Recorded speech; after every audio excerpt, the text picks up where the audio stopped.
Sheriff Gualtieri introduced me at my kickoff, the very first event for my campaign in the summer of 2017.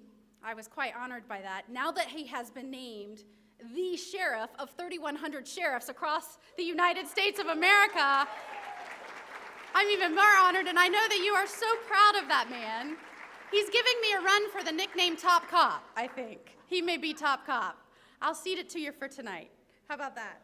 Well, I have such a love for this county. And let me just say, when I decided to run and announced that I was a candidate, the very first REC meeting I went to, Pinellas County. Gualtieri was there. My very first mass liberal protest, Pinellas County REC.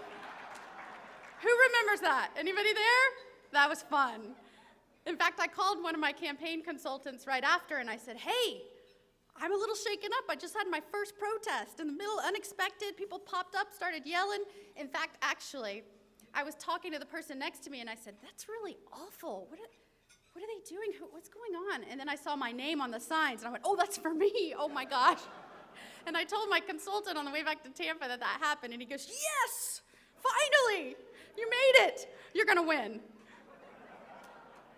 I had one of actually the last public appearance as a candidate before the election right here in Pinellas County. And I had one of my first and hopefully last experiences in the first week of my tenure as the 38th Attorney General when I had to emergency land with the governor right here in St. Pete. That was fun. Did you hear about that? I can tell you now from experience, oxygen is flowing and the bag does not inflate. Right? Right, Commissioner? That's right. Had to show the governor that. Well, as many of you know, I am from this area, and not only do I have a lot of ties with the area from the campaign, this is where I was raised, this is where I spent my professional career, this is where I began raising my son. So it is really great to be back with you as your Attorney General. So if I may start by saying thank you. Pinellas County is a lot of the reason I am standing here today, and many of you in this room were significant supporters of me, and I will always be grateful when I was a judge that nobody had ever heard of and wanted to run to be the top cop in the state of Florida. So thank you very much. I am working very hard every day to deserve the faith, the early faith that you placed in me, and the credibility that you lent me when you told your friends they needed to give me a chance. So thank you very much.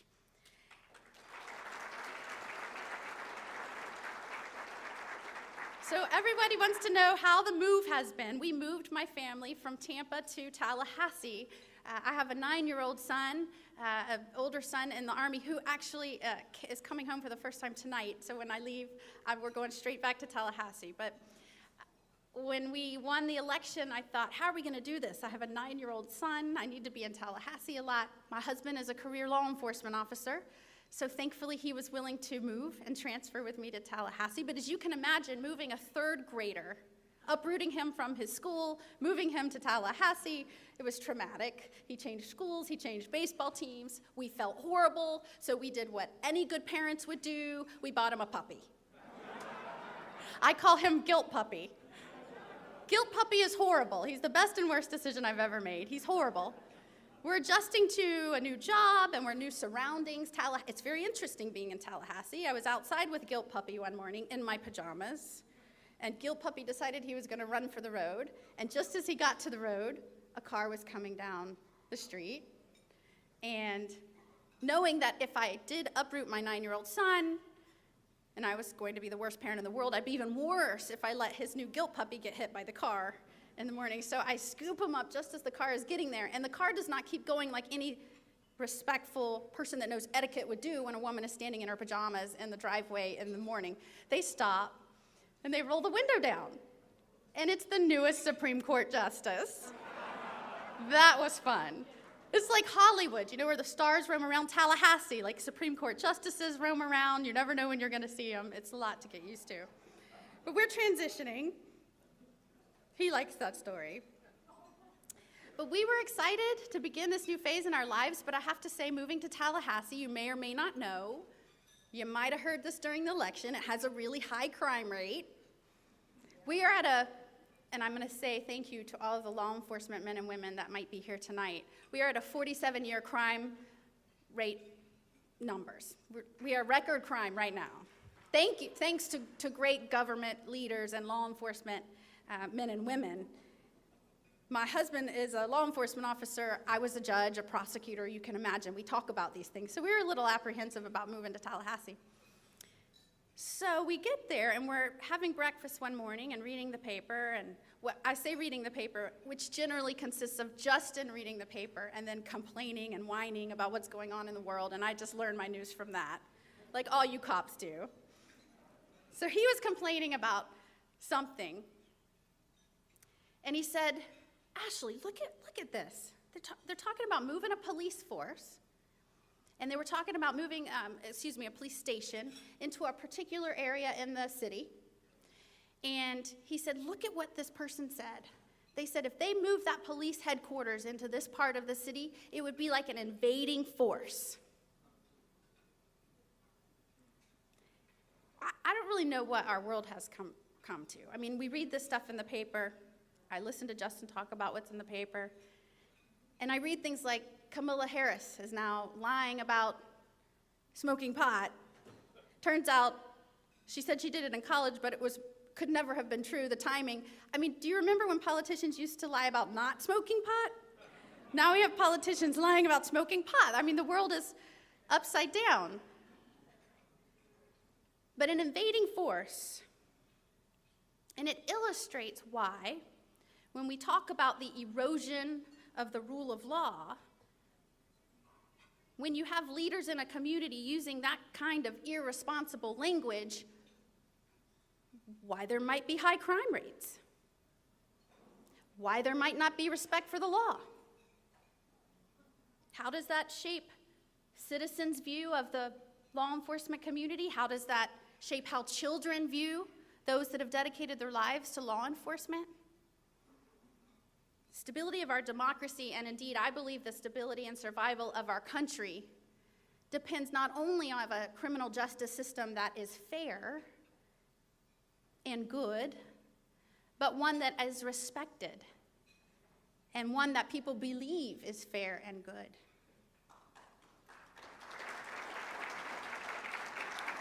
And I believe that we as leaders have a responsibility to call out when people are using irresponsible language. In fact, when meeting with law enforcement, now that I'm doing that a lot around the state, and I met with one in Tallahassee, and I said, you know, if you personally know that person, why wouldn't you say, with all due respect, I know we can disagree on where something should be located, the reasons for or against that move, but please don't use language like that. The danger that causes, the instability that will cause, the effect it will have on the long-term success of this community is important.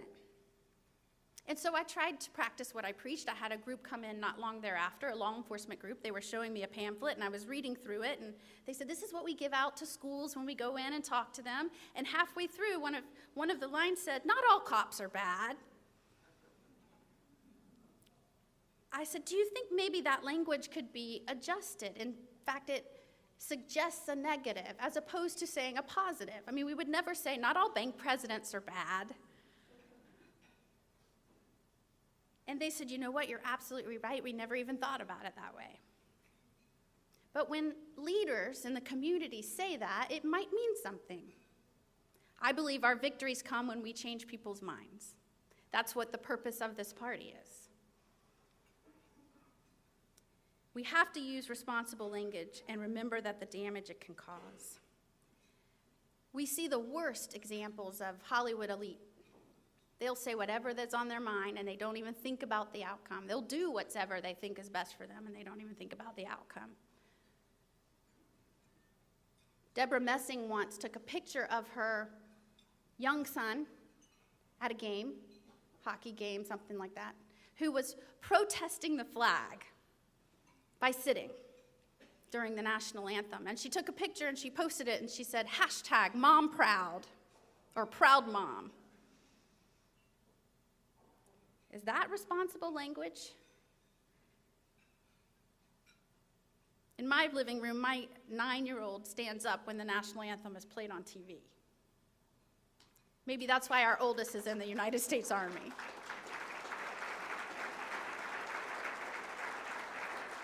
But this is who we are as a party. This is really what defines us as a party. We remember the moral fiber and foundation this country was built on. That this is not a government separate and apart from the people it governs, like an invading force. It is a government of the people. That its core function is to fiercely protect the safety of its people and the basic rights we were given by God and that are enshrined in our Constitution. That words matter.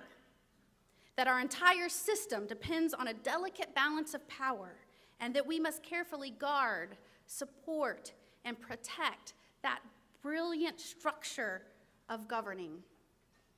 This kind of protection is what has allowed the United States to outlive the average lifespan of the majority of the great empires historically. We are the party of common sense.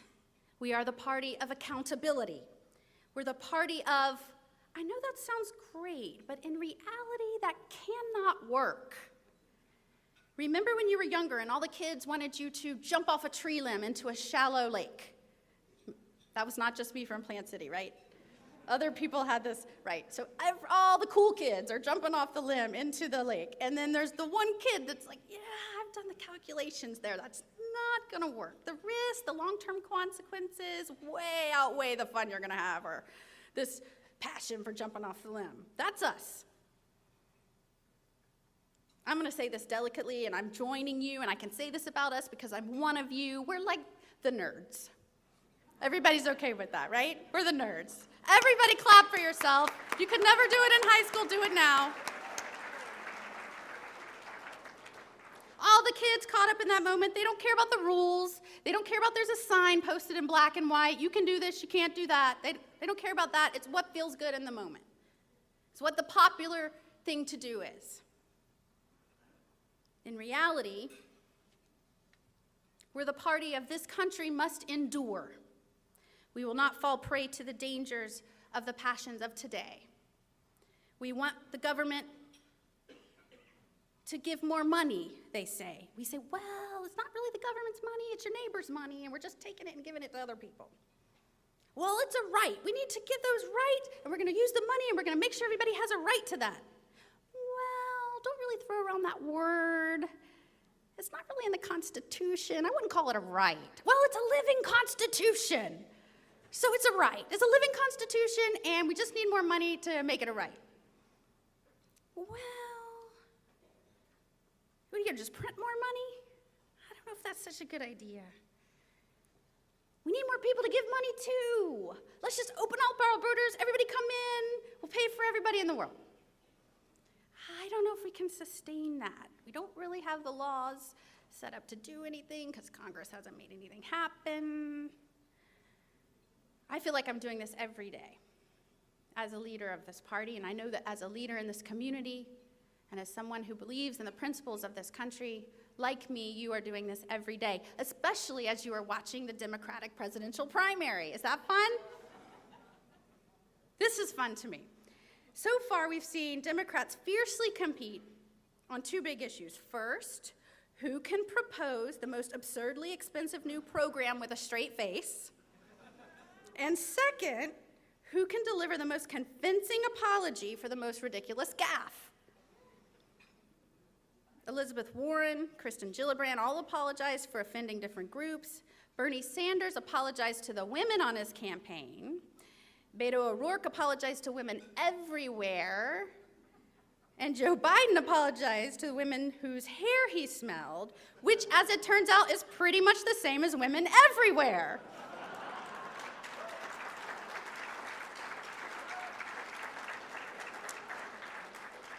The thing that confuses me and scares me the most, the latest trend in the Democratic Party, is the full-throated embrace of socialism. It is remarkable to me.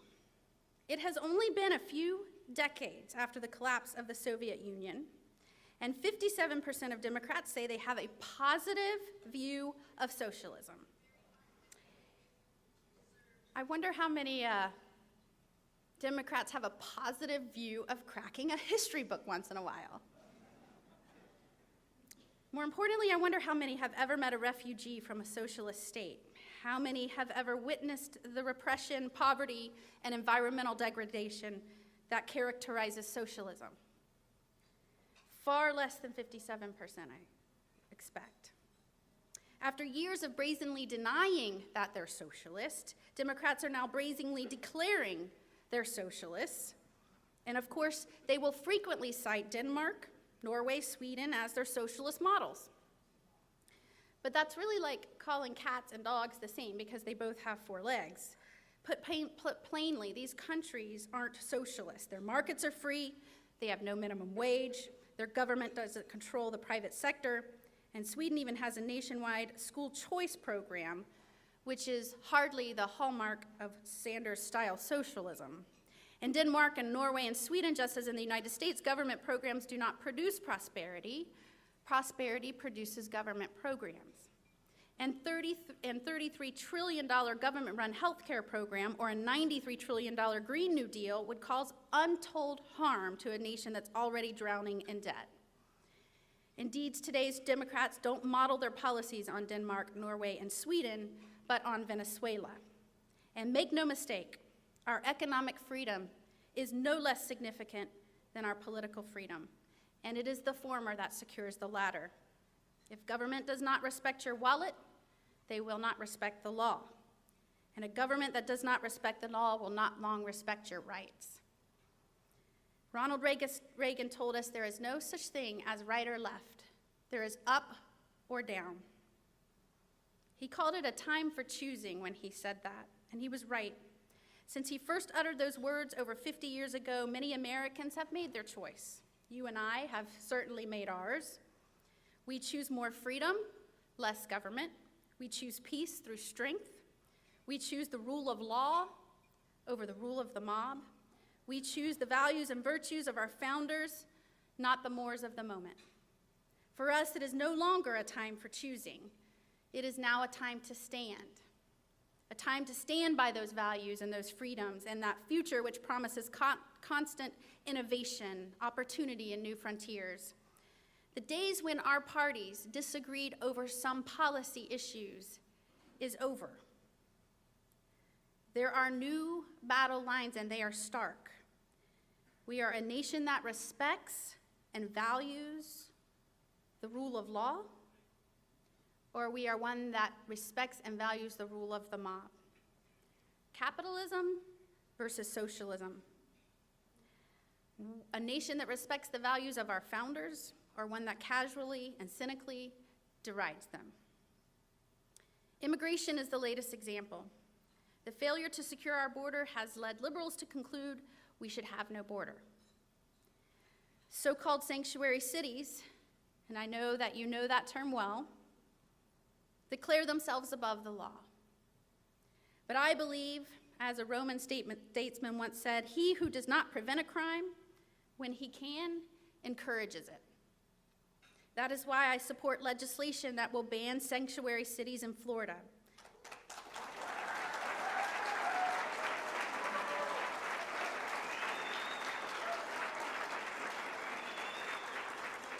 If you haven't heard yet, it passed the Senate today.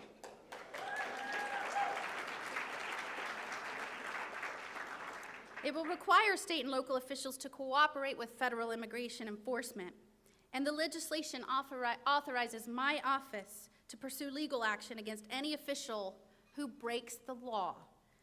Bottom line, if you have taken an oath to defend our laws, you must follow that oath. Unsurprisingly, opponents have attacked it, saying that it intimidates local officials and targets those who happen to be immigrants. Do not be confused. This bill requires that those who have sworn uphold the law do their jobs. That's not intimidation, that's accountability. And it is outrageous to assert that the bill targets those who happen to be immigrants. The bill targets illegal immigration and focuses on those who are in this country illegally and committing crime. Words matter. Beware of those who conflate legal immigration with illegal immigration. These things do not differ by degree. They are not cut from the same cloth. They are not of similar substance. I met a young man whose mother was a Venezuelan immigrant. She was here. He asked her when she thought she might be able to go home. And she said, "I am home." If you have ever met someone who came to this country legally, who raised their right hand and took the oath of citizenship, then you know they are most often the most devout of patriots. And if you know someone in law enforcement, then you probably know that illegal immigration is not only a crime, it is a crisis. My husband, Justin, is a law enforcement officer, and I will never forget the day he called me and said, "Ashley, I almost got shot." There was a man with a lengthy criminal history who had already been deported, who had come back. He was arrested again. And instead of taking him back to his country, because his country wouldn't take him, they released him in our communities. And when my husband and his partners tried to take him into custody, he went for their gun and said they were going to have to kill him. He is now serving a life sentence for that assault.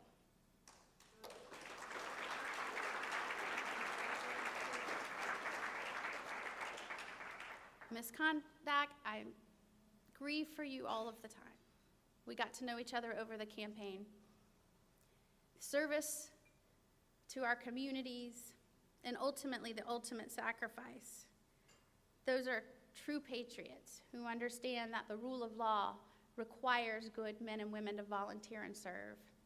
And we thank you and your family.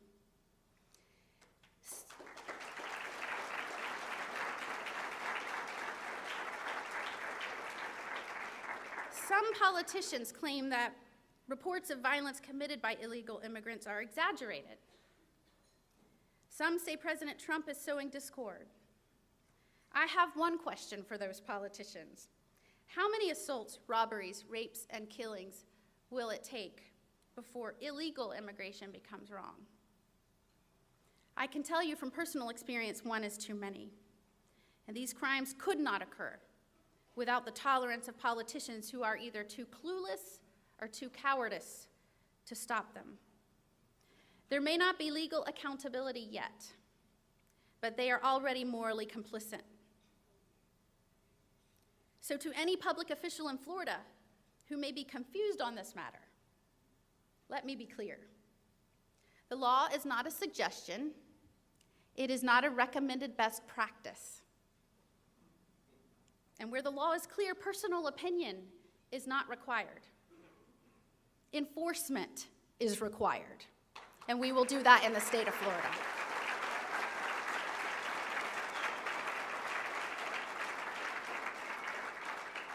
We know as Republicans, as the voice of reason and common sense, that is what separates law from lawlessness, order from chaos, justice from injustice.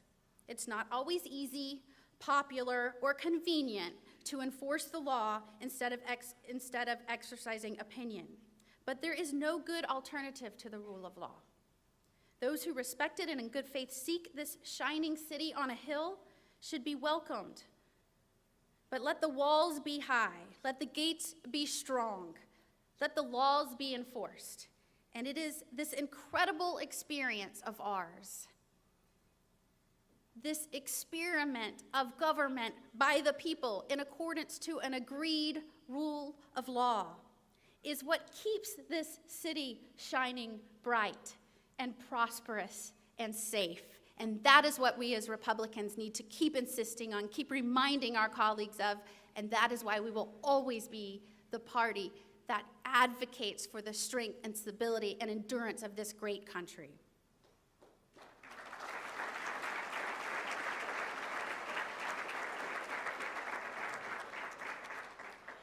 This is my first keynote in my hometown area. It was really an honor to be invited to join you tonight. I was with you last year as a candidate, and I can tell you to be standing here now as your Attorney General is truly an honor. I am so proud to be representing my hometown area, and I am working very hard to ensure that your energy and your help and your support, and 4 years from now, you will not regret that decision. Thank you very much. God bless.